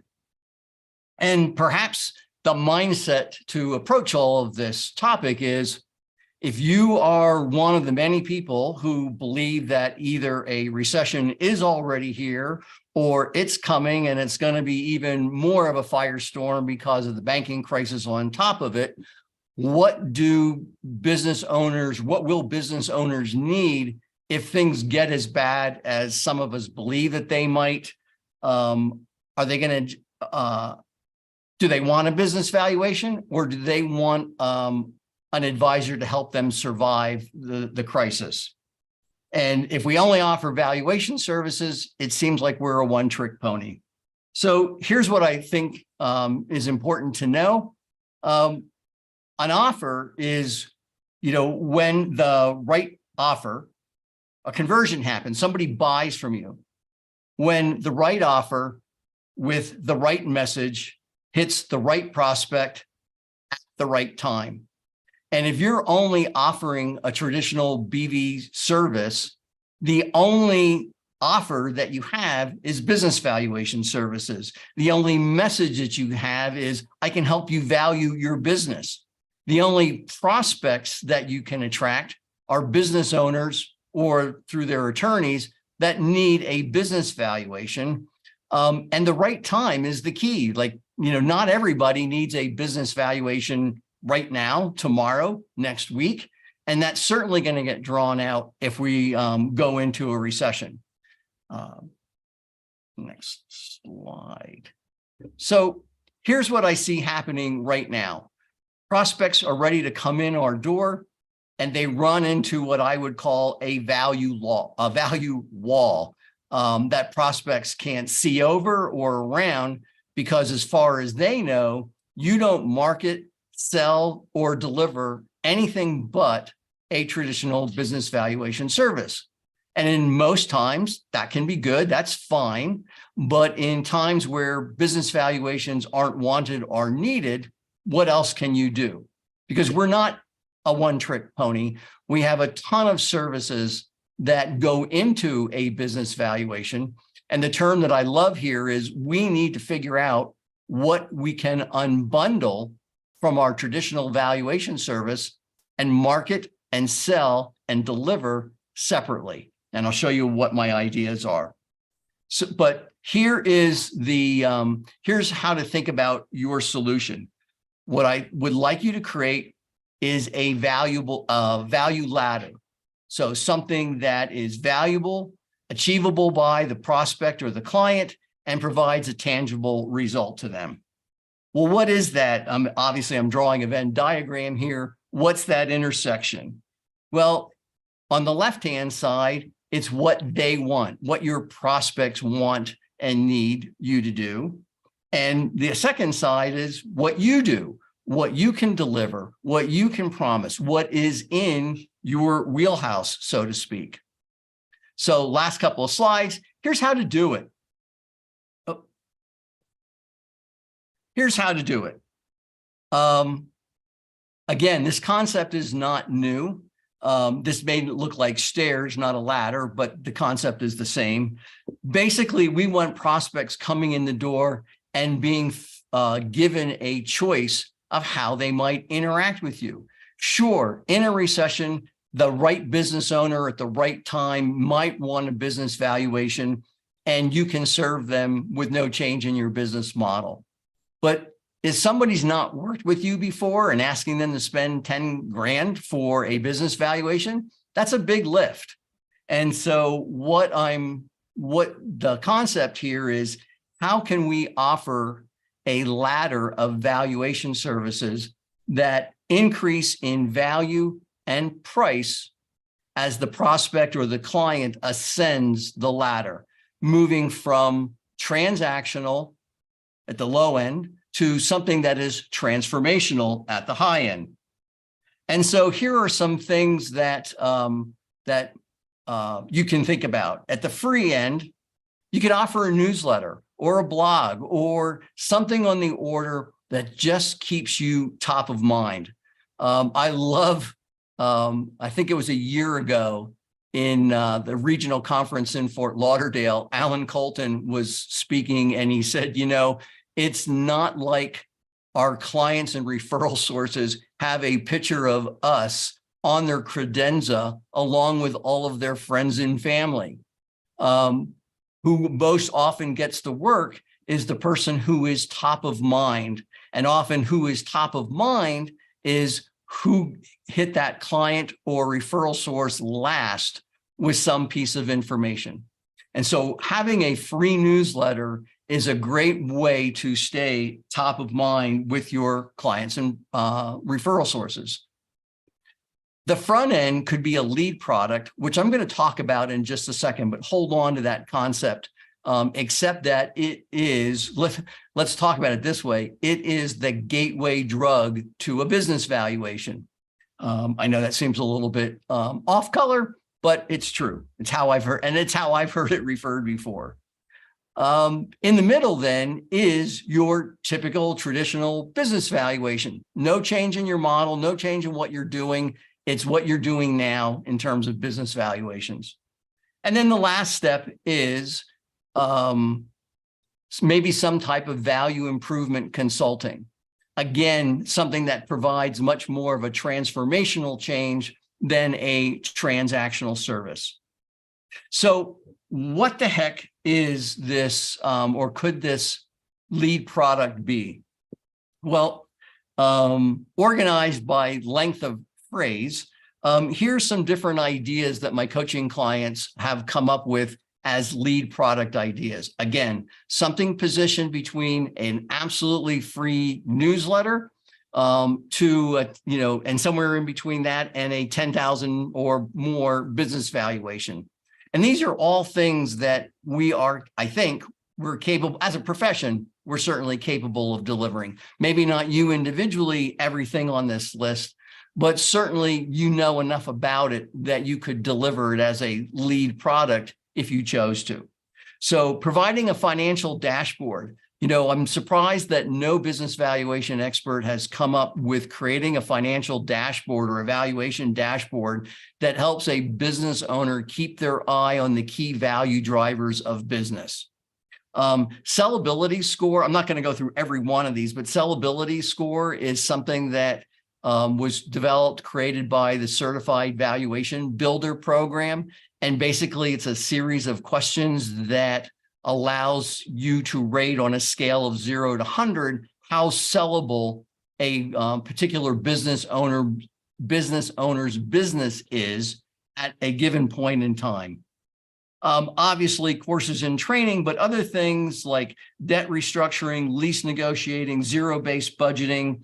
The very last one is one that I like, the industry peer group or comparative analysis. And again, that's just unbundling the RMA comparison that we do as part of our business valuation and selling it separately. Maybe a business owner, before they want to do a business valuation, would like to know how they compare to a relevant industry peer group in terms of all of the common size analysis and the ratio and trend analysis that we perform as part of our business valuation. And you could even offer an inducement to say, hey, if in the next 60 days, you go from getting this lead product, this industry peer group analysis to a business valuation, I will credit your lead product purchase price, whatever that, think about selling this for $1,000, $2,000.